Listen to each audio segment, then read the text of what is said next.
Cut ஆயிடுச்சு. திருப்பி second வீடியோவை போட்டிருக்கிறேன், தயவு செய்து கேளுங்க. சோ ஏதோ ஒரு உணர்வால நம்ம காயப்பட்டிருக்கலாம். என்ன குற்ற உணர்ச்சியா இருந்தாலும் சரி, எந்த கருத்து இதா இருந்தாலும் சரி, என்ன இதுல அப்படி அடிபட்டாலும் சரி, சொல்ல முடியாத பாவமா இருந்தாலும் சரி, சொல்ல முடியாத அந்த விஷயமா இருந்தாலும் சரி, நம்ம செய்ய வேண்டியது ஒன்னே ஒண்ணுதான். ஆண்டவருடைய பாதத்துக்கு நம்ம ஓடி வரணும். ஆண்டவருடைய பாதத்துல நம்ம கண்ணீர் விடும் போது, நம்ம கதறும் போது, நம்ம நம்பிக்கையோட வரும்போது அவர் சொல்லுவார், சமாதானத்தோடு போ மகளே, உன் பாவம் உனக்கு மன்னிக்கப்பட்டது. இரண்டாவது, வியாதியினால் ஏற்பட்ட காயம். வியாதி மார்க் 5:25-29 படிச்சு பாத்தீங்கன்னா 12 வருஷம் பெரும்பாடுள்ள ஸ்திரீ. 12 வருஷம்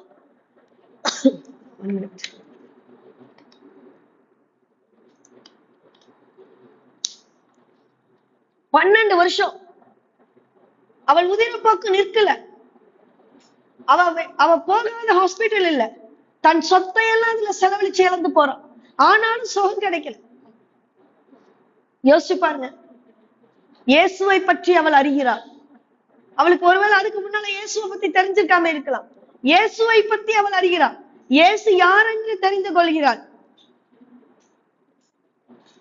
இயேசு யார் என்று தெரிந்து கொள்கிறாள்.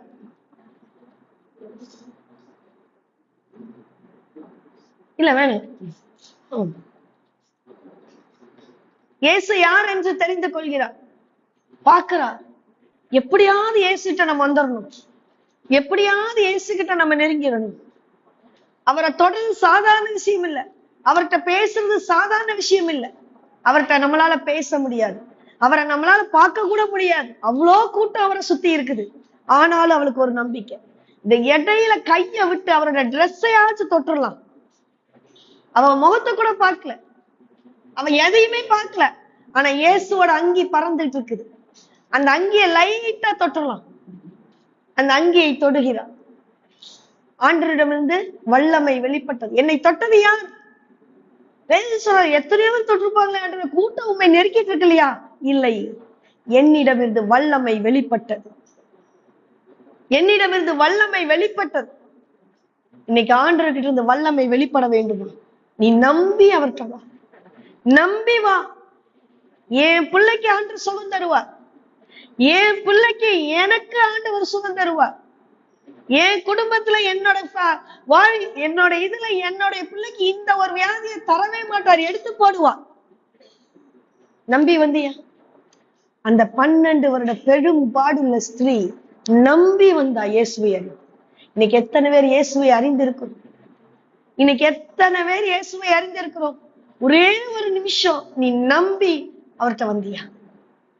இவர் என்னை சுகப்படுத்துவார், இவர் என் பிள்ளையின் வியாதியை சுகப்படுத்துவார், இவர் என் பரம்பரை சாபம் என்று உலகம் சொல்லுகிறதே, இது இவர்கள் குடும்பத்தில் தொடர்ந்து நடக்கிறதே, இது இவர்களின் சாபம் என்று சொல்லுகிற இந்த உலகத்திலே இந்த சாபத்தை என் தகப்பன் நீக்கி போடுவார். மனிதன் சாபம் எனலாம், தேவன் சொல்ல மாட்டார்.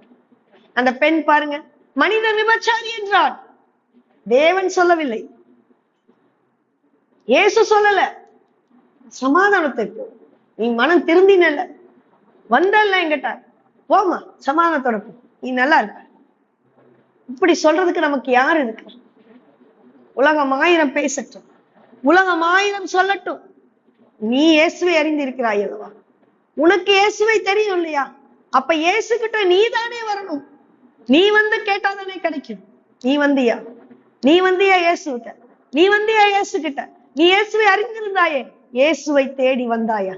நம்பிக்கையோடு வந்தாயா? அந்த பெண் வர்றான். வியாதியினால் ஏற்பட்ட காயம், வியாதிக்கு செலவு பண்ணி சொத்தும் போச்சு, ஒண்ணுமே இல்ல. இனி என்ன பண்ணுவ? உலகத்தாரால் கைவிட்ட நிலைமை. ஆனா அவளோட நம்பிக்கை இந்த இயேசுவை அறிந்தவுடன் பாருங்க, ஒருவேளை அவ இயேசுவை அறிந்தும் கண்டுக்காமட்டு இருந்தால்னா அவளுக்கு வியாதி போயிருக்குமா? இயேசுவை அறிந்தும் அவள் ஃபாலோ பண்ணலன்னா, இயேசுவை அறிந்தும் அவரை தொட முயற்சிக்கவில்லை என்றால் அவளுக்கு என்ன ஆயிருக்கும்? அந்த நோயோடையே அவள் வாழ்ந்து நோயோடையே மரித்து போயிருப்பாள். வேதனையோட எல்லாராலும் ஒதுக்கப்பட்டு வேதனையோட கொடுமையிலேயே மரித்து போயிருப்பாள். ஆனா அவ அதை செய்யல. இயேசுவை அறிஞ்சிட்டோமா, ஓடு இயேசுகிட்ட. மார்க் 5:34 அவர் சொல்றாரு, மகளே உன் விசுவாசம் உன்னை ரட்சித்தது, நீ சமாதானத்தோட போய் உன் வேதனை நீங்கி நீ சுகமாயிருன்னு சொல்றாரு. அந்த பெண்ணை பார்த்து சுகமா இருமா.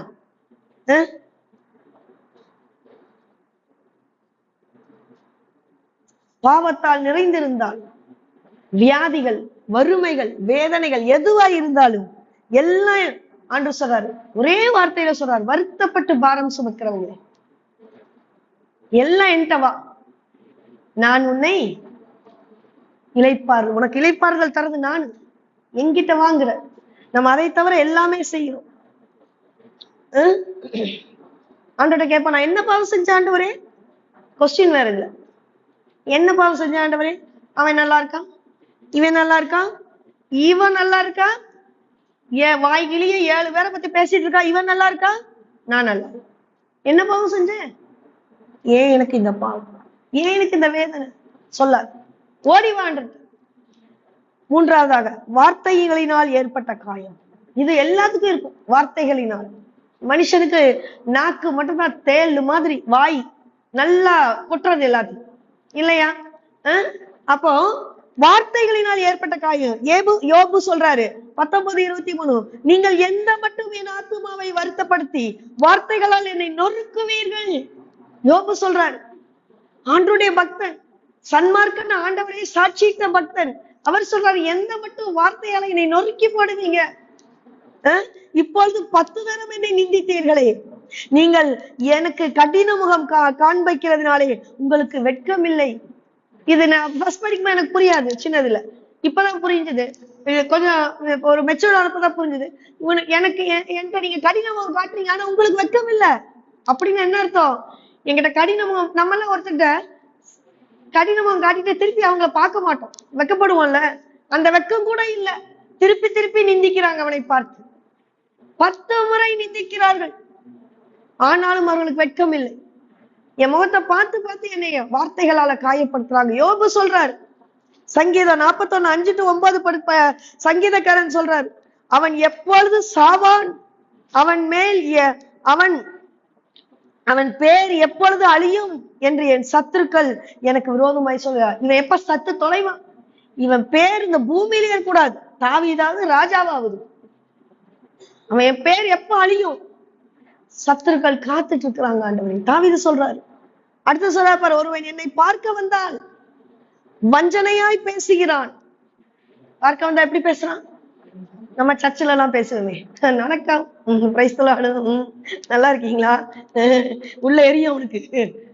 நம்ம நல்லா இருக்கோம்னு சொல்லிட்டு உள்ள எரியும், நல்லா இருக்கீங்களா, சரி சரி, பிரைஸ் தி லார்ட் சிஸ்டர், நல்லா இருக்கீங்களா, அப்புறம் எப்படி இருக்கீங்க, நம்ம கொஞ்சம் நல்லா இருக்கும், பிசினஸ் ஓகோன்னு போகுதுன்னா போதும், வயிறு எரியும் அவனுக்கு.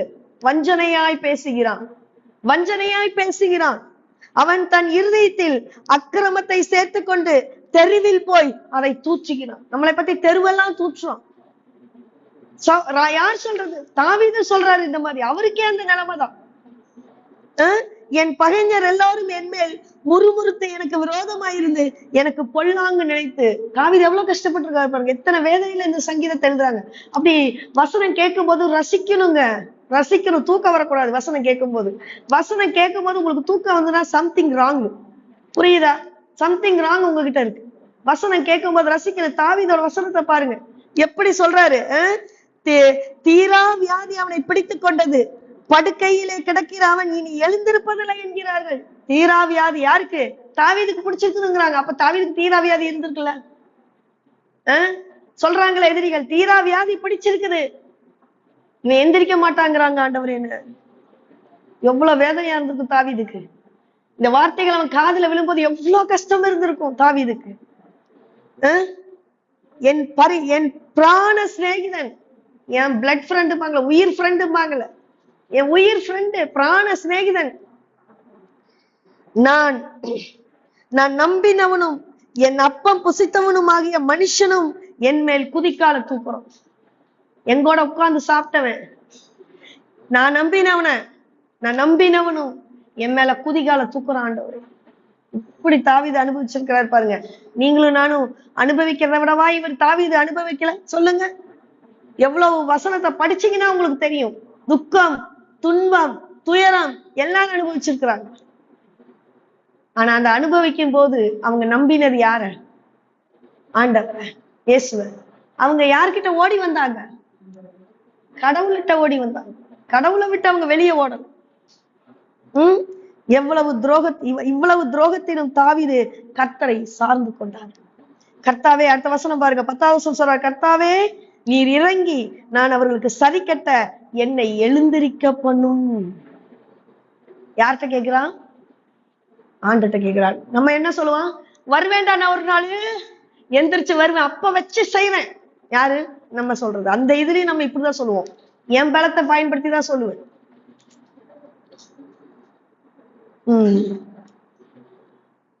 யோவான் 8:3-11 படிச்சீங்கன்னா, ஸ்திரீயே உன் பேர் குற்றம் சாட்டினவன் எங்கே? ஒருவனும் உன்னை ஆக்கினைக்குள்ளாக தீர்க்கவில்லையா என்றார். நானும் உன்னை ஆக்கினைக்குள்ளாக தீர்க்கவில்லை, நீ போ, இனி பாவம் செய்யாதே என்றார். யோசிச்சு பாருங்க. விபச்சார பெண்ணை பார்த்து இயேசு சொல்றார், யாரும் உன்னை குற்றப்படுத்தல, யாரும் உன்னை வார்த்தையால, எல்லா வார்த்தையால குற்றப்படுத்தி தான் உன்னை இங்க கொண்டு வந்தாங்க. உன்னை கல்லெடுத்து அடிக்கணும்னாங்க. ஏன்னா நீ விபச்சாரி என்று கண்டுபிடித்தவர்கள். இவர்கள்ட்ட கேட்ட, இவங்க எல்லாம் சொல்லிட்டாங்க, யார் குற்றம் இல்லாதவர்களோ அவர்கள் கல்ல முதல்ல இந்த விபச்சார பெண் மேல அடிங்க. எல்லாரும் வாய் முடிக்கிட்டாங்க. ஏன்னா எல்லாரும் அந்த விபச்சார பெண்ணோடு தவறு செய்தவர்கள். எல்லாரும் அமைதி ஆயிட்டாங்க. எல்லாம் குற்றம் செஞ்சவங்க. யாராலையும் குற்றம் சுமத்த முடியல. அப்ப ஆண்டவர் சொல்றாரு, யாரும் உன்னை குற்றம் சுமத்தல, நானும் உன்னை குற்றம் சுமத்தல, இனி பாவம் செய்யாது, போ, சமாதானத்தோட போ. நம்மளோட வாழ்க்கையில யாரையும் குற்றம் சுமத்த முடியாது. பாவம் செய்யக்கூடாது. ஆண்டவர் இததான் ஆண்டவர் சொல்றாரு, திருப்பி திருப்பி சொல்றாரு, நான் உன்னை குற்றம் சுமத்த விரும்புகிறேன். ஏன்னா மகளே, மகனே, நீ என்னுடைய சாயல், நான் உன்னை ரசித்து படைத்தேன், ரசித்து உருவாக்கினேன். தெரியுமா? கண்ணு எங்க வைக்கணும், காது எங்க வைக்கணும், மூக்கு எங்க வைக்கணும், வாய் எங்க வைக்கணும்.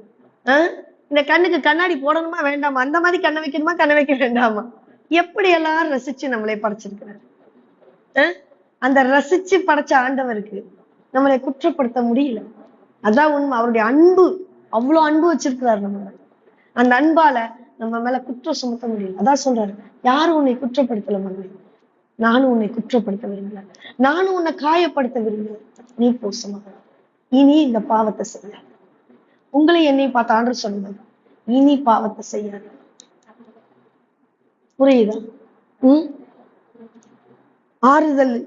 ஆறுதல் தேவனிடம் மட்டுமே நமக்கு ஆறுதல் கிடைக்கும். எப்பேற்பட்ட ஆறுதலான வார்த்தை அந்த பெண்மணி கிடைச்சிருக்குது. எப்பேற்பட்ட ஆறுதலின் வார்த்தை அந்த 12 வருட ஸ்திரீக்கு கிடைச்சது. எப்பேற்பட்ட ஆறுதலின் வார்த்தை யோபுக்கு கிடைச்சது.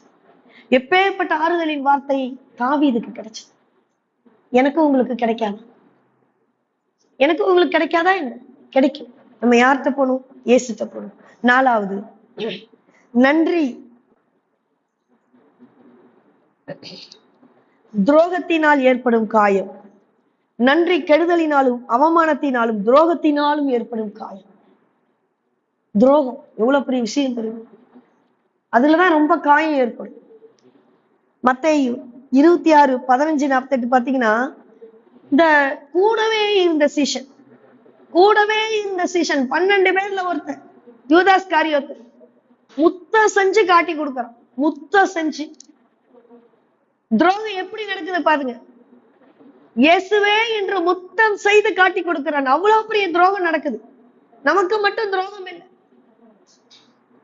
மத்தேயு 26:31, உமது நிமித்தம் எல்லாரும் இடர்கள் அடைந்தாலும் நான் ஒரு கால இடர்கள் அடைய மாட்டேன். பேதுரு சொல்றாரு, எவன் வேணாலும் உங்களை விட்டுட்டு ஓடலாம் ஆண்டவரே, எவன் வேணாலும் உங்களை மறுக்கலாம், நான் மட்டும் உங்களோடதான் இருப்பேன், உங்களை விடவே மாட்டேன் ஆண்டவரே, உங்களை குறித்து இடர்கள் அடையவே மாட்டான். ஆனா 3 தரம் அவன்தான் சொன்ன, அவன்தான் 3 தரம் இயேசுவை தெரியாது என்று மறுதளித்தான். இயேசுவின் இருதயம் எப்படி இருந்திருக்கும்? எப்படிப்பட்ட துரோகத்தால் துரோகங்கள் எல்லாம் அவருடைய மனதை பாதித்திருக்கு. எப்பேற்பட்ட துரோகங்கள். கூட இருந்தவங்க தான் துரோகம் பண்ணாங்க. 12 பேர் தான் துரோகம். 12 பேர்ல தான் இந்த துரோகம் நடந்தது. பேதுரு அன்பா இருந்த சீஷன். ஆனாலும் ஆண்டவர் அந்த துரோகத்தை என்ன பண்ணாருங்க? துரோகத்தை மனசுல வச்சுட்டு பேதுரு டொங்கு டொங்குன்னு அடிச்சாரு. விட்டுட்டார். இல்லை, அவன் மன்னிப்பு கேட்ட போது மன்னித்தார். மத்தேயு 26:37-43 படிச்சீங்கன்னா, அவருடைய ஆத்துமா மரணத்துக்கு ஏதுவான துக்கம் கொண்டிருக்கும் போது, அவருடைய ஆத்துமா மரணத்துக்கு ஏதுவான துக்கம், நாளைக்கு சிலுவையில் அறைய போறாங்க, அவரை அடிச்சு வேதனைப்படுத்த போறாங்க, அவரை கொடுமைப்படுத்த போறாங்க, அவரை முகத்துல காரி துப்ப போறாங்க, முள்முடிய தலையில எடுத்து ஆணியை வச்சு அடிக்க போறாங்க, இவர் யூதரின் ராஜா என்று கேலி செய்ய போகிறார்கள். ஒவ்வொரு அரண்மனையின் முன்பாக அவரை இழுத்து செல்ல போகிறார்கள். சிலுவையை தோளிலே போட்டு அவரை தரத்தரவென்று இழுத்து போக போகிறார்கள். கசைகளால், சாட்டை அடிகளால், முள்ளுகள் நிறைந்த கசைகளால் அவரை அடித்து சித்திரவதை பண்ண போகிறார்கள்.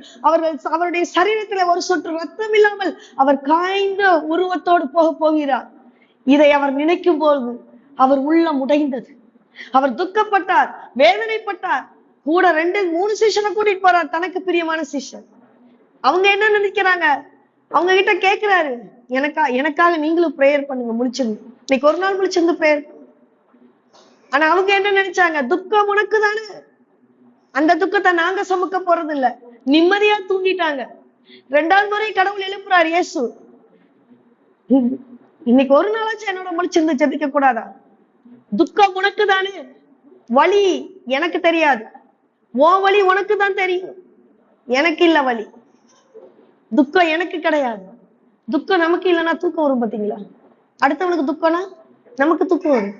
அவன் துக்கம் அவனுக்கு தான், அவன் துக்கம் அவனுக்கு தான்.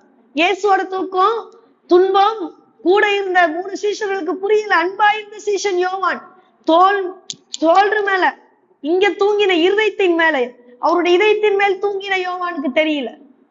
ஐயோ, இயேசு இவ்வளவு வேதனைப்பட போறீங்களான்னு அவனுக்கு புரியல. அவன் அதை தெரிஞ்சுக்கவும் விரும்பல. அவன் நிம்மதியா தூங்கிட்டான். பேதுரு, அன்பா இருந்த சீஷன், தூங்கிட்டான். யோசிச்சு பாருங்க, உங்களுடைய துக்கம் எங்களுக்கு அல்ல என்று நிம்மதியா தூங்கிட்டான். துரோகம் நம் துக்கத்தில் பங்கெடுக்காத மனிதர்கள், நம்மளோட துக்கத்துல பங்கெடுக்காத மனிதர்கள். அதனாலதான் ஆண்டு அன்பே இல்லைங்கிறாரு. துக்கத்துல பங்கெடுக்காதவன் அன்பு இல்லாதவன். மத்தேயு 26:67-68 சொல்லப்படுது. அவருடைய முகத்தில் துப்பி அவரை குட்டினார்கள். சிலர் அவரை கன்னத்தில் அறிந்து, கிறிஸ்துவே, உம்மை அடித்தவன் யார்? அதை ஞான திருஷ்டியால் எங்களுக்கு சொல்லும் என்றார்கள். ஏளனம், அவமானம். மத்தேயு 27:29 சொல்லுது, முள்ளுகளால் ஒரு முடியை பின்னி அவர் சிரசின் மேல் வைத்து, அவர் வலது கையில் ஒரு கோலை கொடுத்து, அவர் முன்பாக முழங்காற்படியிட்டு, யூதருடைய ராஜாவை வாழ்க என்று அவரை பரியாசம் பண்ணி. மத்தேயு 27:44 சொல்லப்படுது, கள்ளரும் அவரை நிந்தித்தார்கள். மத்தேயு 26:56, அப்பொழுது சீஷர்களாம் அவரை விட்டு ஓடி போனார்கள். கஷ்டம் என்று வந்தது, கஷ்டம்னு வந்தோன்ன, துன்பம் வந்தோன்ன கூட இருந்தவங்களா ஓடி போயிட்டாங்க. ஒருத்தரும் இல்ல. இப்படிதான் நம்மளோட வாழ்க்கையிலும் கஷ்டம் வரும்போது கூட இருக்கவங்க எல்லாம் ஓடி போயிடுவாங்க. நஷ்டம் வரும்போது யாரும் கை கொடுக்க மாட்டாங்க. துன்பம் வரும்போது யாரும் உதவ மாட்டாங்க. இழப்புகள் வரும்பொழுது அந்த இழப்போட வேதனையோட உங்ககிட்ட வந்து ஷேர் பண்ண மாட்டாங்க. நான் தாங்கிக்கிறேன், கவலைப்படாதீங்கன்னு சொல்றதுக்கு உண்மையான ஆறுதல் இந்த உலகத்தில் ஒருவரும் இல்லை. லூக்கா 17:12-19 படிச்சீங்கன்னா, குஷ்டரோகி 10 குஷ்டரோகில ஒரு குஷ்டரோகி தான் நன்றியோட வரும். நன்றி இல்ல உலகத்துல. துரோகம் இயேசுவுக்கே நடந்திருக்குது. துரோகம் நீங்களும் நானும் ஏமாத்தலாம். கூட இருக்கவன் தான் துரோகம் பண்ணுவான். கூட இருக்கவன் தான் நம்மளை காலவாரி விடுவான். கூட இருக்கவன் தான் நம்மளுக்கு விரோதமா பேசுவான். கூட இருக்கவன் தான் நம்மளை சாபம் வாசிக்கு மோசமா பேசுவான். துரோகம் எங்கும் நிறைந்த இந்த உலகத்தில் வாழ்ந்து கொண்டு இருக்கிறோம். இயேசுக்கே இது நடந்தது. இந்த காலம் அந்த காலம் எந்த காலம் இல்ல, எல்லா காலமும் துரோகம் இருக்குது. புரியுதா? அதனாலதான் ஆண்டவர் சொல்றாரு, எல்லாம் என்கிட்ட வா. உன்னோட வாழ்க்கையில பிரச்சனைகளா, உன்னோட வாழ்க்கையில துன்பமா, உன்னோட வாழ்க்கையில கஷ்டமா, உன்னோட வாழ்க்கையில நஷ்டமா, உங்க வாழ்க்கையில உங்களோட இழப்புகள் இருக்குதா, உங்களோட வாழ்க்கையில நீங்க உங்க குழந்தைகள் எல்லாம் சுகமாய் இல்லையா, நம்மளுடைய குடும்பத்துல ஒரு ஊனம் இருக்கிறதா, நம்மளுடைய குடும்பத்துல ஒரு சோகம் இருக்கிறதா, நம்மளுடைய குடும்பத்திலே ஒரு இழப்பீடு இருக்கிறதா, இழப்பு இருக்கிறதா? ஆண்டவர் சொல்றார், எங்கிட்ட வா, எங்கிட்ட வா, எங்கிட்ட வந்து கதறு, உன் கண்ணீரை என்னிடம் கொடு, நான் உன்னை ஆட்சி தேற்றுவேன். காயப்பட்ட உள்ளங்களே, காயப்பட்ட உள்ளங்களே, வருத்தப்பட்ட உள்ளங்களே, துன்பப்பட்ட உள்ளங்களே, ஆண்டவர் உங்களை பார்த்துதான் சொல்லுகிறார், நான் உங்களை ஆட்சி தேற்றுவேன். ஆனா நீங்க பண்ண வேண்டிய விஷயம் எல்லாம், ஆட்சி தேற்றுபவரிடம் ஓடி வரணும். அவரை தெரிந்து கொண்டீர்கள். பெரும்பாடுள்ள ஸ்திரீ அவரை தெரிந்து கொண்டாள், தேடி வந்தால் சுகத்தை பெற்றுக் கொண்டாள். பெச்சார பெண் தான் செய்தது பாவம் என்று உணர்ந்து கொண்டாள். ஆண்டவரிடம் ஓடி வந்தால் எப்பேற்பட்ட பாவமும் அங்கே மன்னிக்கப்பட்டது. அவள் சமாதானத்தோடே தன் வாழ்க்கையை தொடங்கினாள். நம்மளுடைய பிரச்சனைகளோட நம் ஆண்டவரை தேடி ஓடி வருவோமா? அவரிடம் நாம் அடைக்கலம் போவோமா? இந்த எண்ணங்களை கொண்டவர்கள், ஆண்டவரை விசுவாசிக்கிறவர்கள், நம்புகிறவர்கள், உங்கள் கண்களை மூடி உங்களுடைய பிரச்சனைகளை ஆண்டவரிடம் ஒரு நிமிடம் கொடுத்து விடுங்கள். அவர் உங்கள் குறையை நிறைவாக்குவார். தகப்பனே, யாரெல்லாம் யாரெல்லாம் யாரெல்லாம் ஆண்டவரே, என்னுடைய உள்ளத்தில் இருந்த விசாரங்கள் பெருகிற்று, என் வேதனை பெருகிற்று, என் பிள்ளைகளால் நாங்கள் சுகமில்லை, கடன் பிரச்சனை, ஆண்டவரை எதை எடுத்தாலும் நஷ்டம், கஷ்டம் எங்களை தேடி வந்து கொண்டிருக்கிறது, அடிக்கு மேல் அடி வந்து கொண்டிருக்கிறது, என் பிள்ளை குழந்தை இல்லாமல் இருக்கிறது, தகப்பனே நான் குழந்தை இல்லாமல் இருக்கிறேன் என்று வேண்டிக் கொள்கிற கப்பல்ஸ், ஆண்டவரை தாய்மார்கள், தகப்பன்மார்கள், என் பிள்ளை நல்லா இருக்க வேண்டும் என்று வேண்டிக் கொள்கிறவர்கள் யாரெல்லாம் அவர்கள் முகத்தையும் பக்கமாக திருப்புகிறார்களோ அவர்கள் மேல் நீர் இரக்கம் காட்டுகிறார்கள். எருசலேம் ஆலயம் பிரதிஷ்டை பண்ணும்போது யாரெல்லாம் இந்த ஆலயத்தில் வந்து உம்மை நோக்கி கதறுகிறார்களோ அவர்களுக்கு நீர் இரக்கம் காட்டும் என்று சொன்ன வேகத்திலே ஆண்டவரே, அந்த ஆலயம் உம்முடைய அபிஷேகத்தால் நிறைந்திருந்தது. இதோ உம்முடைய பிள்ளையாகிய நான் இப்பொழுது வேண்டுகிறேன் ஆண்டவரே, உம்முடைய அபிஷேகம் யாரெல்லாம் உம்மை நோக்கி இப்பொழுது ஜெபிக்கிறார்களோ அவர்கள் மேல் இறங்குவதாக இறங்குவதாக உம்முடைய அபிஷேகம் அவரை நிரப்பட்டும். உம்முடைய அபிஷேகத்தால் அவர்களுடைய உள்ளம் முழுவதும் நிறைந்திருப்பதாக. கேட்டவற்றை கொடுப்பீரா? கொடுப்பீர் என்று விசுவாசிக்கிறேன். நிறைவாய் கொடுப்பீர், விசுவாசிக்கிறேன்.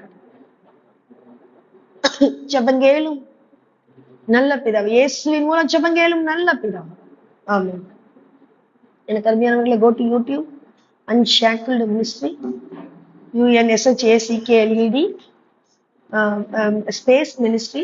ஷேர் பண்ணுங்க, சப்ஸ்கிரைப் பண்ணுங்க, லைக் பண்ணுங்க, ஷேர் பண்ணுங்க தயவு செய்து. தேங்க்யூ.